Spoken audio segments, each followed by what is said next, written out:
இணையில்லாத உன் இறைவழியை காட்டிடுவாய், முக்தியை தந்திடுவாய், மூவரும் போற்றிடவே.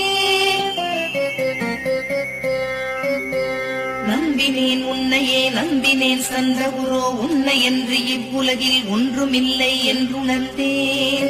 நன்கறிந்து கொண்டேன் நானும் உனதருளால், விட்டிட மாட்டேன் கந்தா வீடதருள் வீரே. நடுநெற்றித்தானத்து நான் உனை தியானிப்பேன், பிரம்ம மந்திரத்தை போதித்து வந்திடுவாய். சுழுமுனை மார்க்கமாய் ஜோதியை காட்டிடுவாய், சிவயோகியாக என்னை செய்திடும் குருநாதா. ஆசை அறுத்து அறநடியை காட்டிவிடும், மெய்யடியராக்கி மெய் வீட்டில் இருத்திவிடும். கொங்கு நாட்டிலே கோவில் கொண்ட சந்தகுரு, கொல்லிமலை மேலே குமரகுருவானவனே. கஞ்சமலை சித்தர் போற்றும் சந்தகிரி குருநாதா, கரு